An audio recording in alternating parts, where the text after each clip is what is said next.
All right, welcome to Peace of Mind Radio. I am Brian Ramsey, and I'll go reverse this time. That's Aaron McAndrews, and that is Eric Douglas. And today is an interesting topic. This is one that we've touched based on real estate before. We're going to go back and touch base on it again, only because we're in a wacky world when it comes to real estate, right? Would you guys not agree? Yep, for sure. It is. I mean, I'd say even more in the pandemic and even now that people are like, okay, it's all good. We are in a crazy real estate market.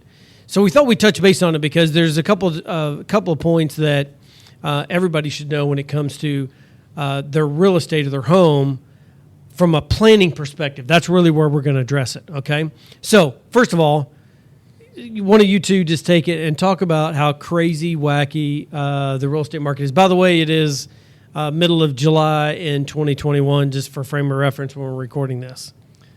Well, I mean, I'll just talk about my area of town that I live in. Yeah. I'm outside of J-Town, kind of right around the Snyder off Taylorsville Road. And, there's my entire area of town.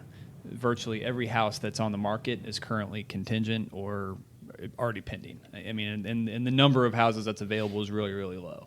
So part of it's also driven by the part of town that you live in, but I'm definitely in an in-demand part of town, and I'm seeing, I can just even give anecdotally, my neighbor's house got 3 aggressive offers last week and was sold in a matter of days. I think a lot of realtors you talk to are saying it's starting to slow down a little bit, but when you say that it's slowing down, instead of taking 1 day to sell, maybe it's taking 3 or 4 days to sell. Well, that's right. Yeah, it's still selling quick. Yeah. Yeah. Yeah, we actually did move right before the pandemic hit. So we bought a house, our house now, and we looked at it, made the offer, purchased it or whatnot, and then all of a sudden the Tuesday or I think it was a Tuesday, I believe. Anyway, the world shut down, and we still had to turn around and sell our other one. So I was a little bit worried about that, but. Even then, once we listed it, 3 days passed and it was gone, and that was before it got really, really crazy. Right. Since then, like the reason why I was saying this story right now is because I've only lived in this house for a little bit over a year now, and over the last several months, I've had random realtors calling me, offering. They've got clients that want to pay cash for the house, and it's above where the market value is and everything, and it's just crazy. So, but you got to think about that if.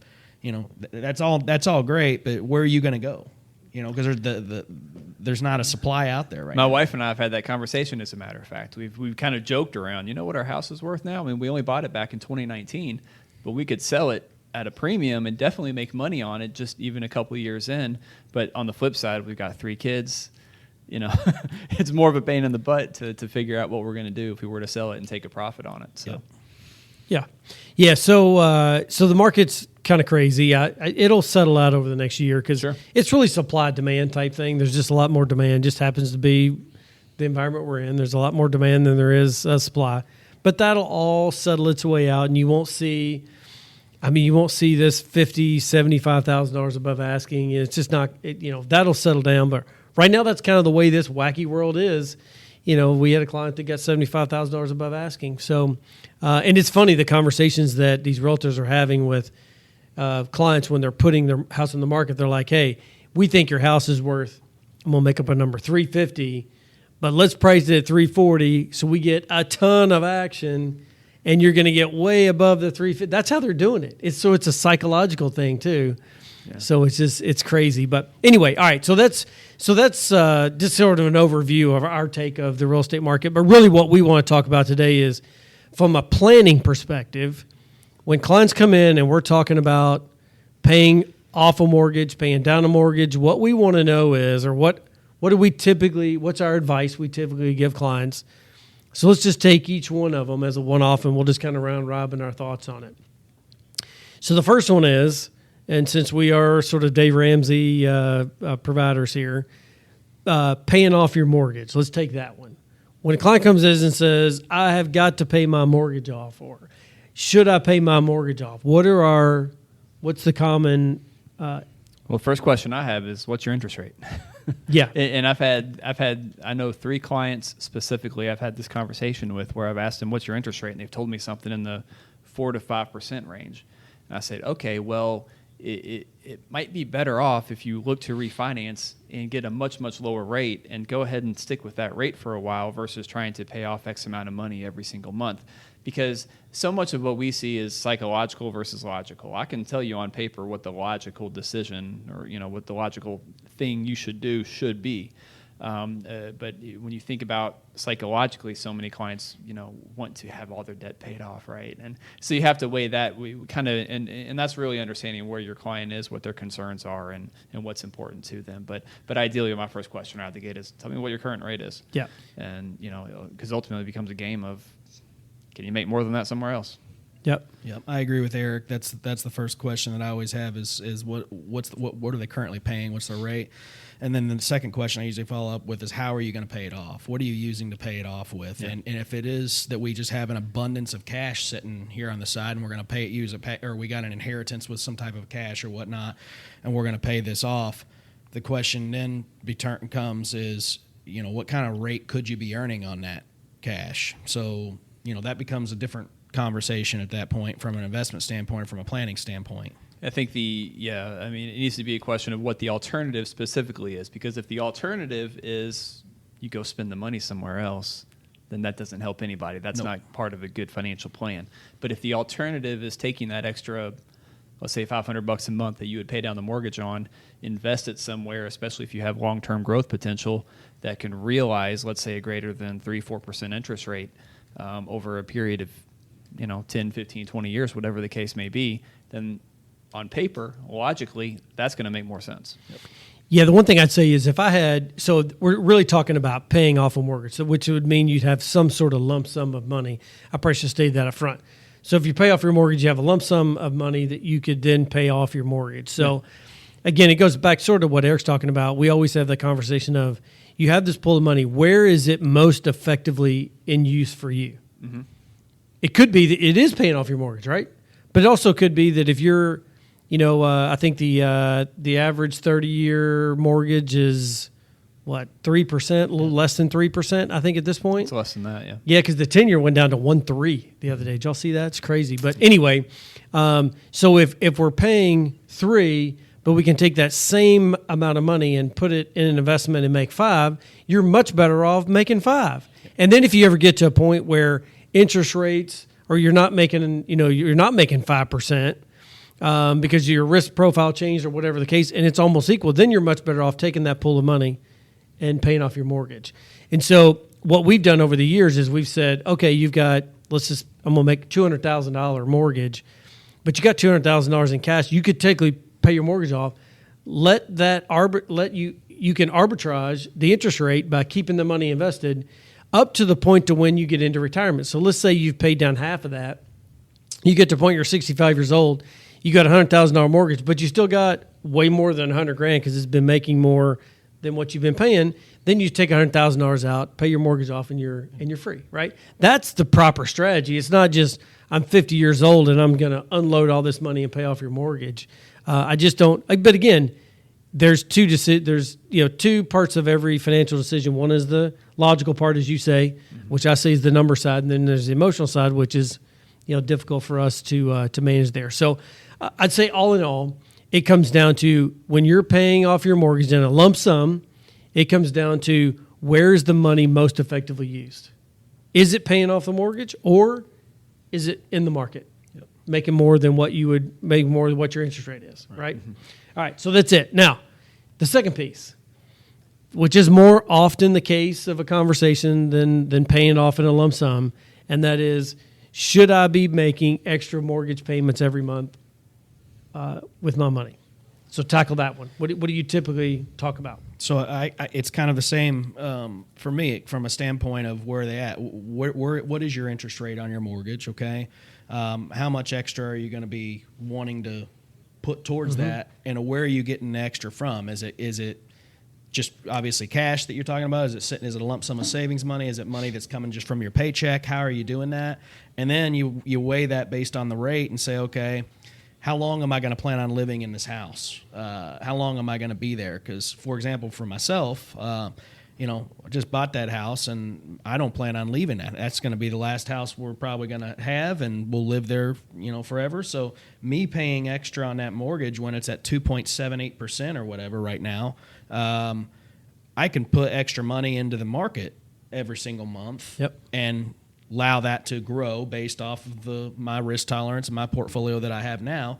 And then down the road, if I want to get that mortgage paid off or whatnot, now that money has earned and worked for me. So it really depends on their situation and what where that's coming from, and obviously where they're at in their career and their life and what their goals are. So that's kind of how I handle that. Yep, that's the key. I mean, what's the alternative? So it's one thing to say, okay, it's not worth it to pay off your mortgage early to make extra mortgage payments, but you have to have a plan. You have to have a very specific alternative, because we have to weigh option A versus option B. Right? Because we can't just say, oh, well, if you invest it, well, what are you going to invest it in? Where are you going to invest it? Because there's all kinds of different tax treatments for different types of investment vehicles, right? So we need to have kind of a plan B and weigh what each plan looks versus one another. But I can tell you this, when we run the projections, the cash flow projections in our software, there's all kinds of different ways we can do this. But when we illustrate very specifically, okay, well, you tell me you want to make an extra $500 a month on a mortgage payment each month. Well, let's just map that out. When would you have that paid off? And let's see strategically, does that make sense? What type of effect does that have on your long-term financial plan? Okay, well, this is what happens if you make an extra $500 a month mortgage payment. Okay, let's look at option B and invest it in, let's say, a Roth IRA, right? Yep. And let's take it and let's invest it in a Roth IRA. It grows tax deferred. It comes out tax-free in retirement, right? So how does that affect your financial plan? And then we have option A, option B, and we can make an informed, educated decision. That doesn't mean if option B is better than option A, you always go with option B, because going back to the psychological part of it, the behavioral aspect of investing and finance is huge, and we cannot we cannot underestimate that. I mean, I've got a client right now that's sitting on a boatload of cash, and she's comfortable with that, and she can't get over the idea of possibly losing that money. So that's fine if that's what makes her feel better. And no matter how many times I give her different options, it's not going to change her mind, because that's how she sleeps at night. So yep, yeah. So I obviously totally agree with both of you. I'll add one caveat to that, is that I'm a firm believer that if you want to make an extra mortgage payment, totally fine, but there's things that we need to do first. First of all, you need to make sure that you're paying yourself. You have got to make sure that you're saving enough money every single month, or however often you get paid, so that you accumulate the money that you need to then, when you retire, that money pay you for whatever it is, the amount that you want to get paid from there until the end of time. So as long, and we can run projections, say if you're saving X amount of dollars per month with the average growth rate, you will have accumulated the amount of money that you need to then live the life you want to in retirement. If you can do all that, and you got an extra $500 a month, knock yourself out with paying down your mortgage. But here's the issue with here's what I find is the biggest issue. Most people don't save enough every month, first of all. Mm-hmm. Nope.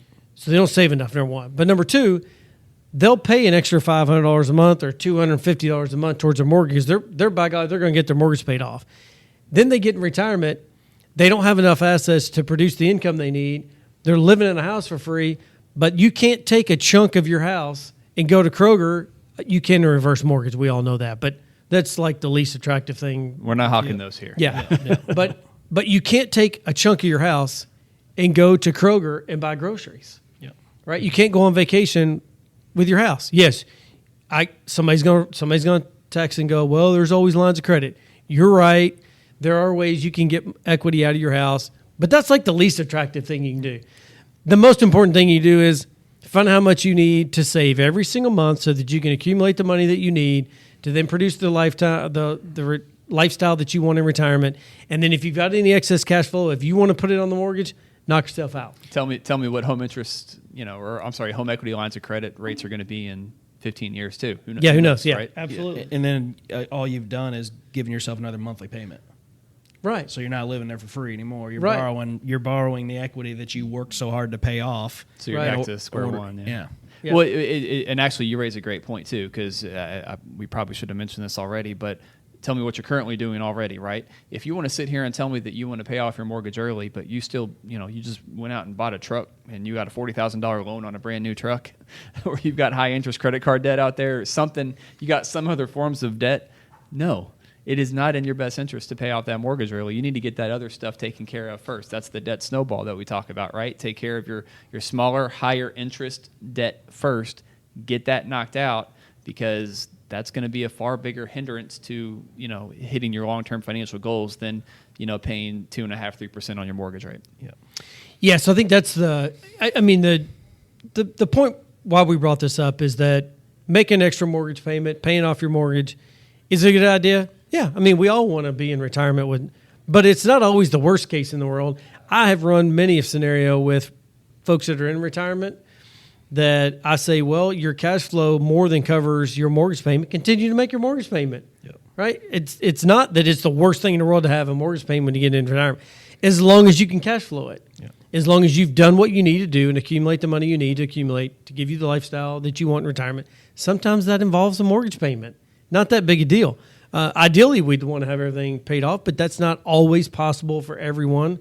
And so the point is, save early, save often. That way you can, have your options when you want to retire, whether you pay off your mortgage or not, right? Well, that way too, if you do the planning on the front end, these academic exercises that we're having about is it worth it to do this or that, they become academic exercises, right? And we're trying to figure out the best option for you versus you being over-leveraged in your house or whatever other type of debt that you have, and you really don't have any options at that point. So the key thing that I'm hearing from everybody here is the planning.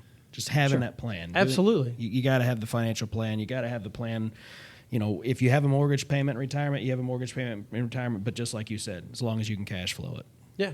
Yeah, and I will tell you that, what's surprising to me is more people newer clients, right, the new clients that we get will come in, and we have these conversations about mortgage and paying off, and they go, well, I always was told to make extra mortgage payment. I was never told to look at this any other way.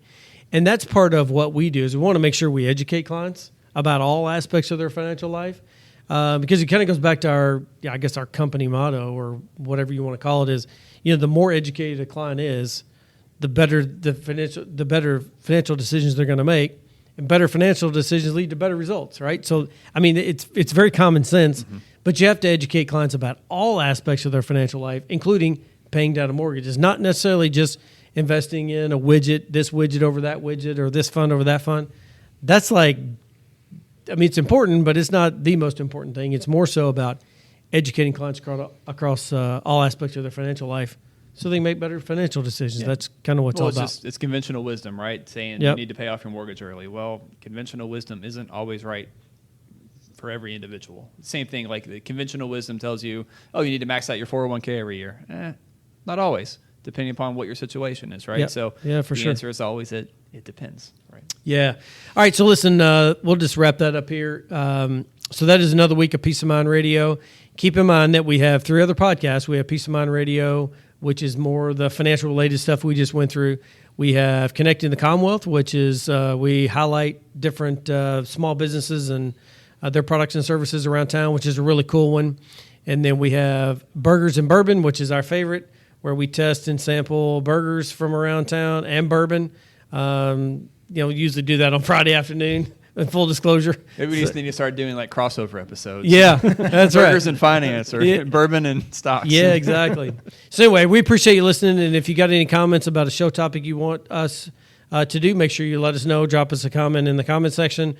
Our phone number, if you are listening to the podcast, is 502-200-5210. We offer every prospective client free consultation. So if you just want to come in, and even if you're working with another advisor, that's perfectly fine. You want to come in and meet with us and say, hey, I just want to know how you guys may do things a little differently or what it is that you guys do. We are happy to sit down and give you an hour of our time. It's worth your investment. I can promise you that. So anyway, call us, come see us, and we'll be happy to sit down and talk to you. Yep. Check out Peace of Mind Radio on every major podcasting platform, Stitcher, Google, Spotify, Apple, wherever you get your favorite podcasts. Leave us a review and a 5-star rating if you don't mind. If you're watching on YouTube, check the red box to subscribe to all of our latest videos so you can be first to be notified when we drop something new.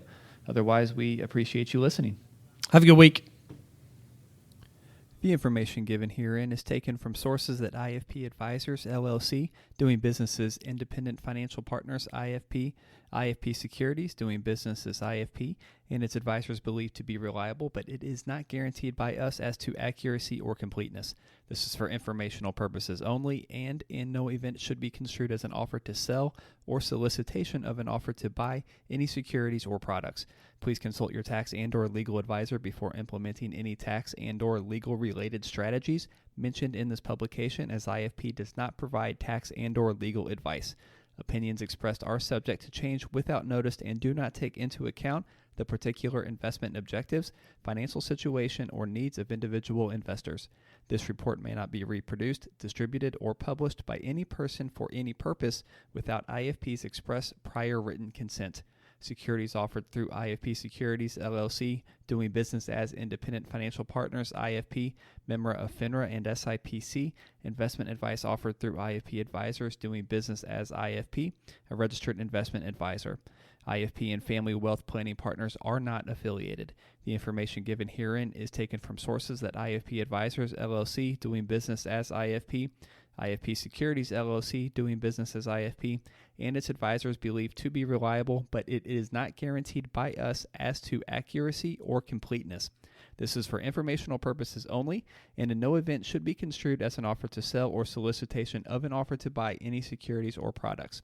Please consult your tax and/or legal advisor before implementing any tax and/or legal related strategies mentioned in this publication, as IFP does not provide tax and/or legal advice. Opinions expressed are subject to change without notice and do not take into account the particular investment objectives, financial situation, or needs of individual investors.